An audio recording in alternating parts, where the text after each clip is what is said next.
والعاقبۃ للمتقین والصلاة والسلام علی خاتم النبیین وعلی آلہ واصحابہ اجمعین۔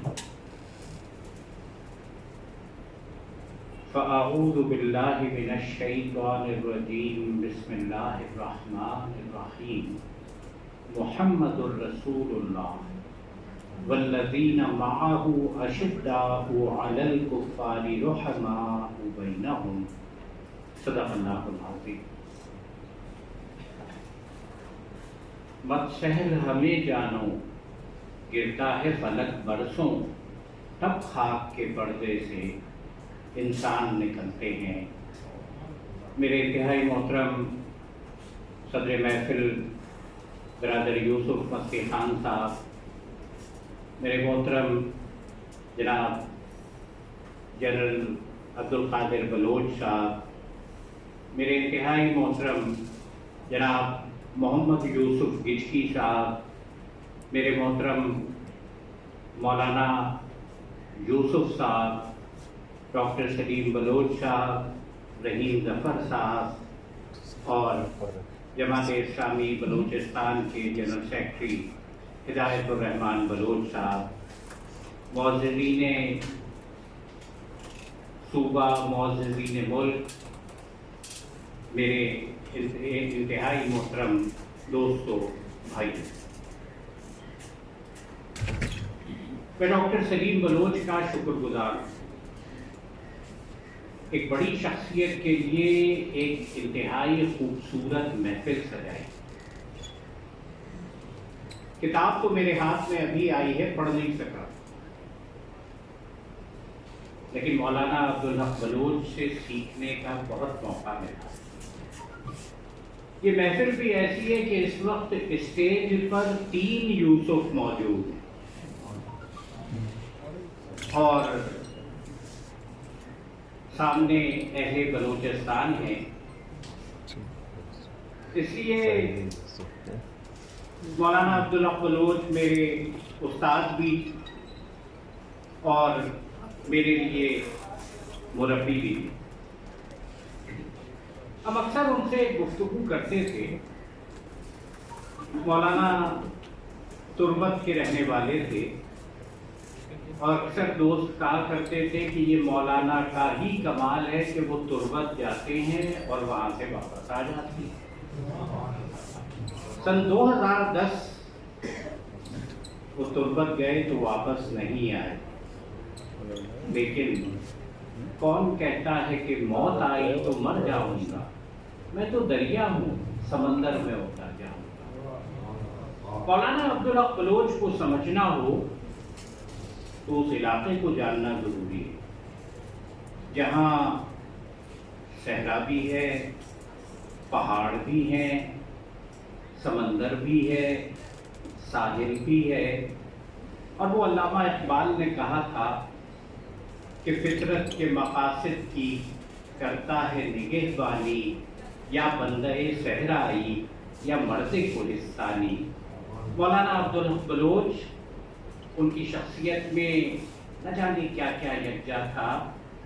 میں اختصار کے ساتھ کچھ باتیں یہاں بیان کرنا چاہوں گا کہ مولانا مطالعے کے شوقین تھے، ان کی تعلیم دارالعلوم سے ہوئی تھی، اکثر کراچی میں آ کر ٹھہرتے تھے، اور یہ حیران کن بات ہے، میں کراچی کے اندر پیدا ہوا، یہیں پلا، یہیں پڑھا، جدید تعلیم کے بہت سارے تعلیمی اداروں میں تعلیم حاصل کی، لیکن مولانا جانتے تھے کہ اس شہر کے اندر لائبریریاں اچھی کہاں پر موجود ہیں، کن کن افراد کے پاس بڑے کتب خانے موجود ہیں۔ مجھے یاد ہے کہ سردار شیرباز خان مزاری صاحب، ان کی کتاب کی تقریب رونمائی ہوئی، میں بھی شریک ہوا تھا، کتاب میرے پاس تھی، مولانا انہی دنوں میرے پاس ملاقات کے لیے آئے، مجھ سے انہوں نے پوچھا کہ تم نے کتاب پڑھ لی ہے؟ میں نے کہا نہیں، ابھی تو 2 دن ہوئے ہیں۔ کہنے لگے کہ یہ کتاب مجھے دے دو، میں پڑھوں گا۔ میں نے کہا مولانا یہ کتاب تو انگریزی میں لکھی گئی ہے. انہوں نے ہنس کر مجھ سے کہا تم سمجھتے ہو مجھے انگریزی نہیں آتی. اور یہ حقیقت ہے کہ میں نے ان کو فصیح اردو میں گفتگو کرتے دیکھا.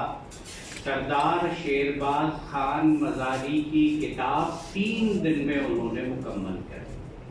وہ عربی کے عالم تھے، وہ فارسی، میں نے خود ان کو ایران میں فارسی تقریر کرتے سنا. بلوچ تو وہ خود تھے، براوی جانتے تھے، سرائکی پہ ملکہ تھا، اور اگر میں کہوں کہ 7 زبان آدمی تھے. لیکن مولانا آپ ان کو صرف بلوچستان تک محدود نہ کریں. میں جانتا ہوں کبھی دینی مسائل پر گفتگو ہوتی تھی، وہ کتابوں کے حوالوں کے ساتھ پوری فقہی معلومات آپ کے سامنے رکھتے تھے. ان کی یادداشت بہت اچھی تھی، ان کے پاس ذہانت موجود تھی. وہ صاحب الرائے آدمی تھے، اور کسی مسئلے پر اپنی رائے اگر مختلف محدثین کی رائے بیان کرتے تو ساتھ میں یہ بھی بتاتے کہ میری رائے یہ ہے اور اس کی وجہ یہ ہے. میں آپ سے یہ بھی کہنا چاہوں گا کہ وہ پاکستان کے بہت سارے مسائل کے اندر ان تاریخی حقائق سے واقف تھے کہ جن تاریخی حقائق سے آج کے بہت سارے سیاستدان واقف نہیں ہوتے. لیکن یہ بھی عرض کروں کہ جنرل صاحب تذکرہ کر رہے تھے بلوچستان کی آج کی موجودہ سیاست کا.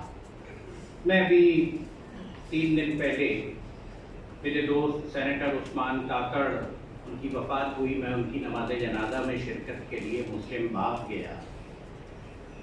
کوئٹہ پہ جو ٹول پلازا پڑتا ہے، میں ٹول پلازا سے داخل ہو رہا تھا تو وہاں پر مجھ سے 28 روپے لیے گئے. جب میں کوئٹہ میں داخل ہوا تو جماعت اسلامی کے دوستوں سے ملاقات ہوئی. میں نے کہا یار پورے ملک کے اندر جس ٹول پلازا سے گزرے وہاں 30 روپے دینا پڑتے ہیں، لیکن ریاست پاکستان بلوچستان کو 2 روپے کی عظیم الشان رعایت دے رہی ہے. اور آج بلوچستان کے اندر جو صورتحال ہے، جنرل صاحب نے کہا کہ سیاست اپنی جگہ ہل کر رہ گئی ہے. میں بھی کہنا چاہوں گا کہ یہ کتاب، یہ پیغام سیاست دانوں کے لیے نہیں ہے، اس ریاست کے لیے ہے. اس لیے کہ میرے کانوں میں نہ جانے کون کون سی آوازیں موجود ہیں. ایک آواز یہ موجود ہے جب کسی نے اپنی طاقت کی بنیاد پر یہ کہا تھا کہ ہمیں انسان نہیں زمین چاہیے ہے، اور وقت نے اس کے اس دعوے کو جس طرح زمین برد کیا ہے، آج بلوچستان کے لوگوں کو اہمیت دینی ہوگی. بلوچستان کا ہیومن ڈیولپمنٹ انڈیکس بلند کرنا ہوگا، تعلیم دینی ہوگی. صرف بلوچستان کی زمین کے نیچے چھپے ہوئے بہت سارے معدنیات نہیں، بلوچستان کے ساحل پہ وہ جیو اسٹریٹجک پوزیشن کہ جس کا سودا کر کے آج پاکستان کو کہیں اوپر لے جانے کی نہیں. میں ان تک کہنا چاہوں گا محبت گولیوں سے دھو رہے ہو، وطن کا چہرہ خون سے دھو رہے ہو، گما تم کو کہ رستہ کٹ رہا ہے، یقین مجھ کو کہ منزل کھو رہے ہو. میں کہنا چاہوں گا کہ اگر آپ سردار زہری کو قرآن مجید کا واسطہ دے کر پہاڑوں سے اتارتے ہو اور اس کو پھانسی دے دیتے ہو تو مت سمجھو کہ صرف بلوچستان درد محسوس کرتا ہے، اس کا درد میرے سینے کے اندر بھی ہے.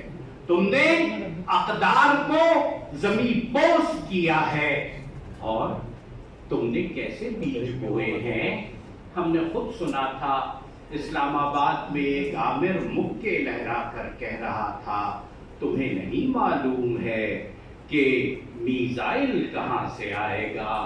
تم نے سوچا کہ ایک فرد کو مارا ہے، فرد کو نہیں مارا، تم نے حقیقتاً ریاست پاکستان کو دھچکا پہنچایا ہے. اس لیے وہی رویے ہیں، وہی تصورات ہیں، اور تم سمجھتے ہو صورتحال ٹھیک ہو جائے گی.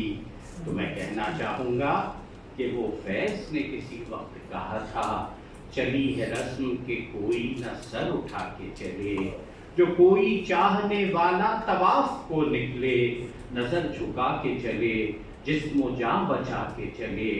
بنے ہیں اہل ہوس مدعی بھی منصف بھی، کسے وکیل کریں کس سے منصفی چاہیں. مولانا عبدالحق بلوچ بلوچستان سے اٹھنے والی صدا جماعت اسلامی کی اعلیٰ ترین قیادت میں شامل تھا، اور الحمدللہ فکر مولانا عبدالحق بلوچ آج بھی زندہ ہے. میرے بلوچستان کو حق ملنا چاہیے، ان سے برابری کی سطح کے اوپر معاملات طے ہونے چاہیے، سوشل کانٹریکٹ کی پابندی ہونی چاہیے. یہ ذلت برداشت نہیں کی جا سکتی. آپ اکیلے نہیں، آپ تنہا نہیں. مجھے معلوم ہے کہ آج بھی اس ملک کے اندر اصولوں کی سیاست کرنے والے ضمیر کا سودا نہیں کیا ہے. ہماری آواز آپ کے حق میں بلند ہوتی رہے گی. اس لیے دیکھیں گے، لازم ہے کہ ہم بھی دیکھیں گے وہ دن کے جس کا وعدہ ہے جو لوح ازل میں لکھا ہے.